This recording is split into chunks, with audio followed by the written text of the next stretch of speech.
again and welcome. I think apart from getting that perfect cut, one of the quests of a wood turner is to get the workshop area near the lathe as serviceable as possible, so everything is in the right place just where you want it without too much inconvenience. That's why I've always said that you should have your sharpening station within literally a step of the lathe, which I have here. Things like measuring equipment and accessories for your live centres, odd tools that I use on a regular basis, and things like live centres, knockout bar, etc., tool rests, and of course tools are right behind me, very accessible, easy to get hold of. And then over here I've got my chucks, and they're on the first thing that I got involved in with Steve, Skkrafts, was the Chuck Buddy, which is a safe and secure way of storing your chucks. And underneath there I've got my strips of abrasive.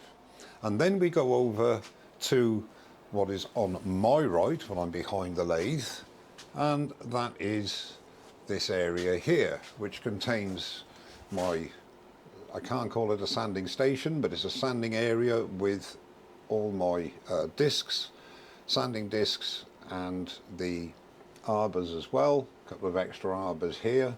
And then I've got my chuck jaws, spare chuck jaws up there, things like machine wax, etc., and bits and bobs on here.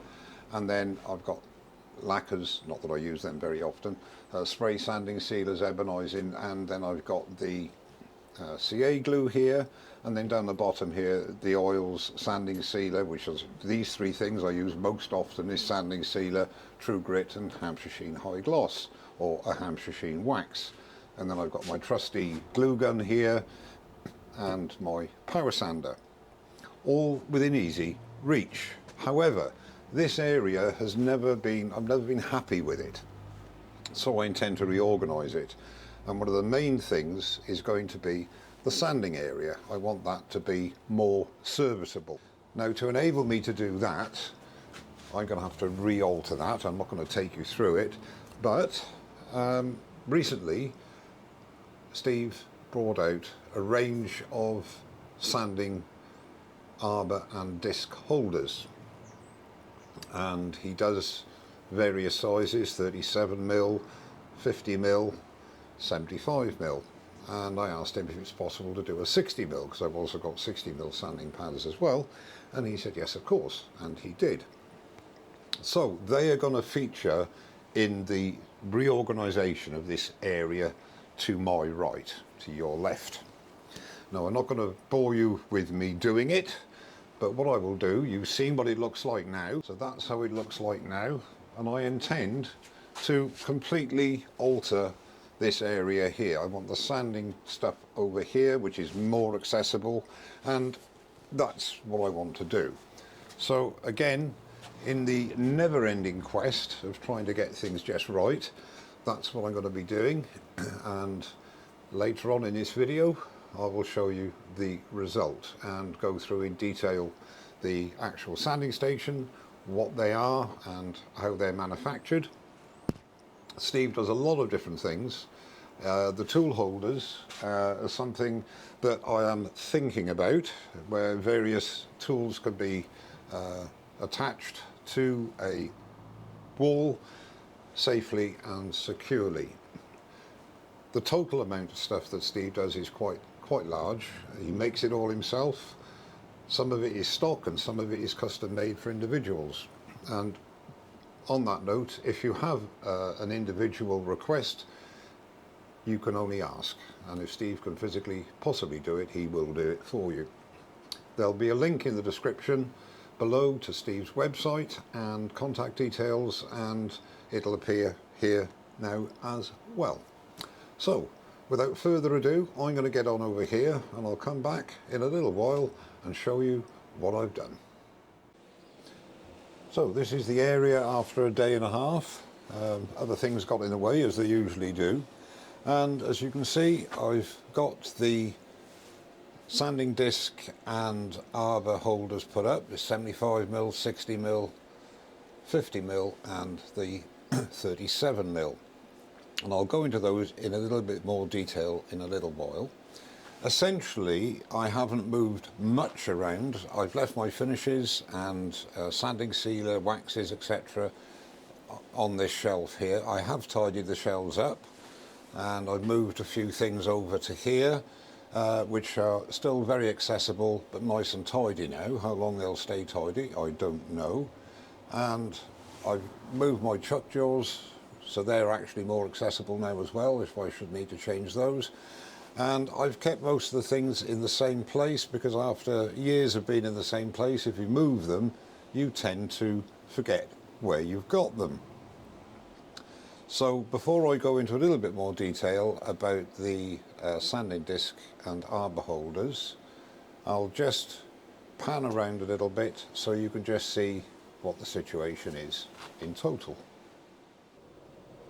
So this is the area you've seen. I panned out a little bit so you can see in the bottom right hand corner there, I've got, as I had before, my glue gun and my power sander, and then I go around here and I've got my strips of abrasive, my chuck jaws, and then my tools obviously, and then out of shot on the far right is my sharpening station.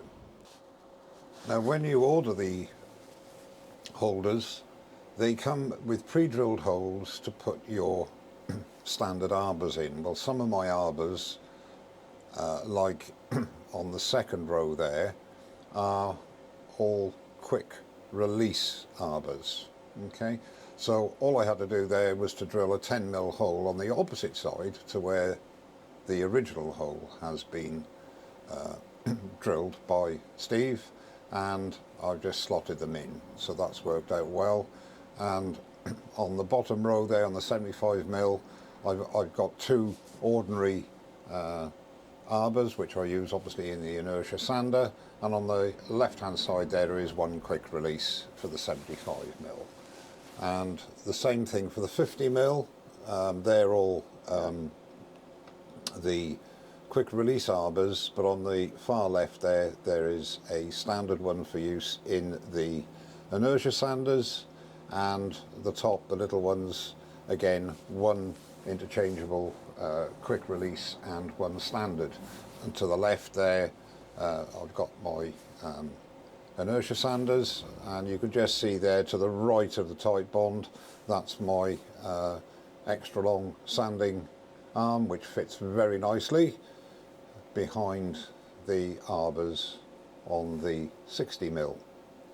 And then just up there is the, to the left of the inertia sanders, is the extension bar that I use when I'm power sanding in deeper vessels.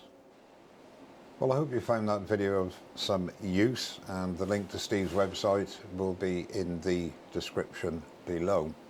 If you have any specific requests, you can approach Steve by email, or indeed I believe through his website. He's very approachable and really quite eager to sort of add things to his portfolio, and there are many things I haven't covered here that he does actually offer, so visit the website and have a look through what you can obtain from him.